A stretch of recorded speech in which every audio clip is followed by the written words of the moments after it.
Hi, investment traders. Welcome back to the channel. जैसे Monday को we all got to know कि जो GST rates हैं वो एक्चुअली इम्प्लीमेंट होने वाले हैं फ्रॉम 22 सितंबर। मार्केट का रिएक्शन बहुत लैकलस्टर है। आई थिंक या तो मार्केट अभी ये न्यूज को डाइजेस्ट नहीं कर पा रहा है, बट आप सोचो कि जो लिक्विडिटी लोगों के पास आएगी with the reduction the GST, the income tax limit, it's gonna increase the consumption quite a lot. Not only that, लोगों की बाइंग पावर इंक्रीज हो जाएगी। अभी मार्केट में वो रिफ्लेक्ट नहीं कर रहा है, खासतौर से ऑटो सेक्टर में तो definitely there should be a huge move, क्योंकि 28% से 18% पे जीएसटी। अब क्या होगा कि वो जो 28,000 है वो 18,000 पे आ जाएगा, which is a very very big relief. In fact काफी जगह पे, जैसे कई जगह पे 12% से 5% पे आ गया जीएसटी, और कई जगह पे इवन जीरो जीएसटी हो गया। तो लोगों को डेफिनेटली जगह जगह जगह जगह छोटा छोटा जीएसटी का रिबेट मिलने से काफी उनके पास लिक्विडिटी आएगी हाथ में, and that will reflect in the market. अभी नहीं दिखा रहा है market because a lot of people have done a lot of shorting, right. जैसे आज निफ्टी खुली अच्छे खासे गैप के साथ और फिर नीचे आ गई, राइट।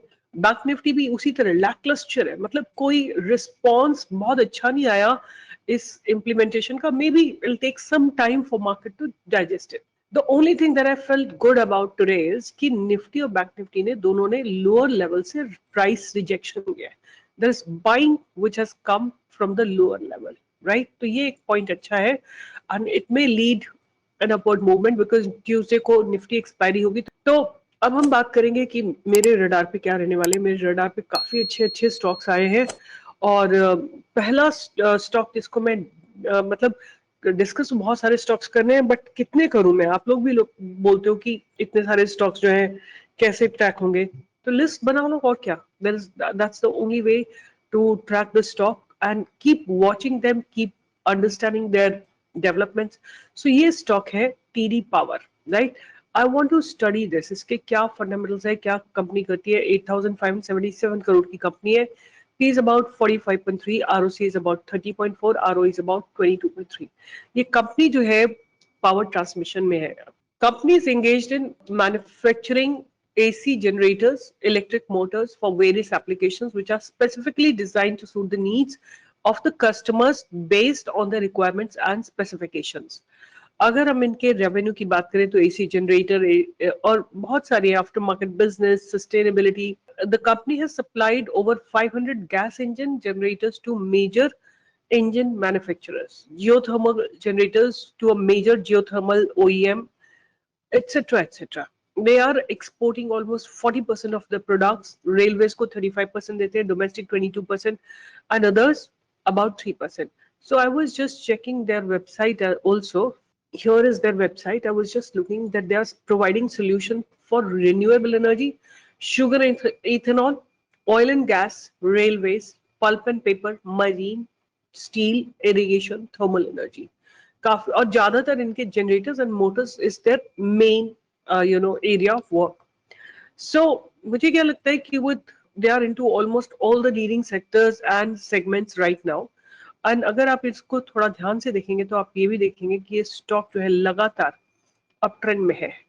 अगर कोई स्टॉक लगातार अप ट्रेंड में होता है और फंडामेंटल्स अच्छे होते हैं, आपको केवल वेट करना होता है for it to consolidate, right. अगर कंसोलिडेट होके, देखिए एक कंसोलिडेशन यहाँ पे और उसके बाद ये ऊपर की तरफ ब्रेकआउट करने के लिए तैयार है, तो I would like to just study further fundamentals. अगर इनके सेल्स ग्रोथ की बात करें तो 2022 से लेकर 2025 तक इन्होंने अपनी सेल्स को ऑलमोस्ट लाइक डबल से थोड़ा सा कम किया है, बट इंक्रीज किया है। ऑपरेटिंग प्रॉफिट मार्जिन को 14% से 19% पे लेके आए हैं, और नेट प्रॉफिट को 21 करोड़ से 50 करोड़ पे लेके आए।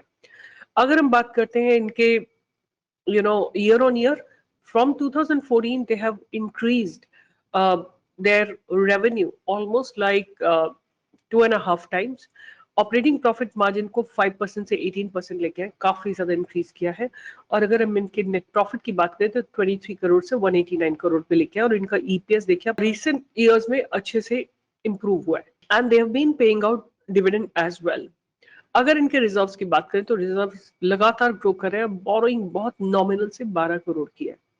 They are generating cash from operating activity. They are generating profits from the operations, and they have a working capital charges are 145 crores, and they have inventory of 127 crore and receivables of 124 crore, and hence the net cash flow is about -1. अगर debtor days की बात करें तो 125 है, और ROC की बात करें तो रीसेंट क्वार्टर में इन्होंने इंप्रूव किया है.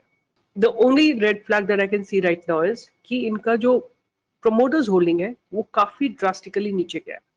अगर प्रोमोटर्स ने एग्जिट किया तो who has actually acquired it, आप देखोगे इन्होंने पहला चंक जो रिड्यूस किया था वो 58 से 34% पे लाए थे ये, राइट, विच इज अबाउट 23%. तो उसमें से 8% तो एफ ने खरीदा था, और 16% जो खरीदा था वो खरीदा था डीआईएस ने. तो जितना इन्होंने रिड्यूस किया था वो एग्जैक्टली एफआईएस एंड डीआईएस ने बाय किया है. फिर एफआईएस अपने स्टेक को धीरे धीरे इंक्रीज करे हैं, डीआईएस अपने स्टेक को धीरे धीरे रिड्यूस करे हैं, पब्लिक ने भी अपने स्टॉक को थोड़ा अप डाउन किया है. But overall what I understand कि इसमें जो है FIIs and DIIs are pretty decently invested. तो ये स्टॉक मुझे अच्छा लग रहा है, तो ये मेरा पहला स्टॉक रहेगा, राइट. दूसरा स्टॉक जो मैं ढूंढा मैंने और उसकी काफी अच्छी एनालिसिस की है, तो उसको पहले स्टडी कर लेते हैं. तो मैं बात कर रही हूँ जिस स्टॉक की, उसका नाम है एवलॉन टेक. तो इसको मैंने स्टडी किया with respect to its order book, with respect to its PB, PE, revenue growth, sales growth, EPS, cash flow, सब कुछ, राइट. तो here is the result. The sales and revenue has grown. Year 25 में revenue था 1098 करोड़ का, which is up by 26.6%, and Q1 of year 26 the revenue is 323 crore, which is up by 62% year-on-year basis. Then recent quarters show acceleration in top line growth, with both India and US markets contributing strongly. 6 months net sales are 661 crores, which is up by 60%, right? Year 25 का जो net profit था वो था 63 crore, which was up by 126%. Latest EPS is 9.75 and EPS growth is 126%, right? So overall, you know, the stock really looks promising. आप इसके fundamentals को study कर सकते हैं. नहीं, अगर मैं सारा टाइम स्पेंड करूंगी तो बहुत ज्यादा, यू नो, आजकल तो इतनी सुविधा हो गई है कि आप कुछ टाइप करेंगे, चैट जीपीटी या परप्लेक्सिटी आपको प्रॉम्प्ट कर सकते हैं, करते जाते हैं कि आपको हम ये भी बता देते हैं, ये भी बता देते हैं, ये भी. Why don't you all go and explore it, right? I mean, कुछ करोगे तभी कहीं आगे बढ़ोगे ना. अगर आप कुछ भी नहीं करोगे, केवल इसी बात पे बैठोगे कि आपने लिया था मैंने लिया, तो then nothing is going to change in your life, right? So this is Avalon Technology Limited, right? एक बार क्विकली यहाँ पे भी देख लेते हैं Avalon में क्या हो रहा है. Avalon Technologies Limited, they are basically is leading fully integrated electronic manufacturing EMS company with end-to-end capabilities in delivering box built solution focusing on high value precision engineering products, right? ये लोग PCB design करते हैं, assemble करते हैं, metal sheet, metal fabrication, cable assembly and wire harnesses, transformers, chokes and inductors, injection moulded plastics, ये सब में काम करते हैं. 6,152 करोड़ की कंपनी है, P is 77, ROC is about 13.4, ROE is about 11. Company is expected to give good quarter. There are some cons, please go through them, and if you don't feel comfortable, please don't invest your money.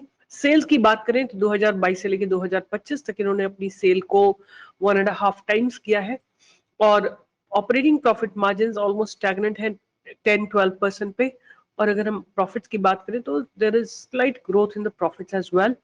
और अगर net profit की बात करें तो 9 करोड़ से बढ़ के 14 करोड़ पे आया है. इनका ईपीएस भी ठीक ठाक है, they are paying, but EPS was growing, but there is a decline in the recent, you know, June quarter. और ऑपरेटिंग प्रॉफिट मार्जिन जो है 10% से बढ़ के 11% पे आया है. ईपीएस इनका ठीक ठाक है और ग्रो हो रही है. देखिए लगातार ईपीएस में ग्रोथ हो रही है. ईयर ऑन ईयर बेसिस की अगर हम बात करते हैं तो नेट प्रॉफिट भी 12 करोड़ से बढ़ के 80 करोड़ पे आ गया है. रिजर्व्स की बात करें तो रिजर्व्स ग्रो हो रहे हैं, और इनका जो बोरोइंग्स है वो डिक्लाइन हुआ है. They are generating cash from operating activity and they are having profits from operations, and अगर देखा जाए तो रिसीवेबल्स काफी हेवीली हैं, और ओवरऑल कंपनी जो है नेट कैश फ्लो इनका पॉजिटिव है. डेटा डेज की बात करें तो थोड़ा ज्यादा हुए हैं, और अगर आरओसी की बात करें तो आरओसी ऑलमोस्ट डबल हुई है 24 से 25 में. प्रोमोटर्स होल्डिंग की बात करें तो प्रोमोटर्स ने अपनी होल्डिंग को अभी रिसेंटली डिक्रीज किया है, करीब 6% के करीब डिक्रीज किया है. उसमें से 1% तो एफआईएस ने लिया है, और अबाउट 5% जो है डीआईएस ने लिया है. तो मतलब ये जो रिडक्शन हुआ है from the promoters holding, that has gone to FIIs and DIIs. जहां तक बात है कि पब्लिक की होल्डिंग की वो ऑलमोस्ट कांस्टेंट है। तो ओवरऑल मुझे कोई इसमें रेड फ्लैग नजर नहीं आ रहे हैं। And when I was talking about it, I was just wanting कि Avalon Technology is delivering industry-leading growth in revenues and profits with margins expanding in a rising order book. However, its P by PB valuation and some operational efficiencies concerns suggest investors should continue monitoring asset quality, managing margin sustainability and future competitive moves, right? तो बहुत छोटे से concern है, but otherwise the company's order book is growing, sales are growing, profits are growing, EPS is growing. So there is overall growth in the company, and what is really important is कि वो होने के साथ साथ बहुत ज्यादा red flags नहीं है, but what is really important is the price action, right? आपके सामने प्राइस एक्शन लगा रखा है।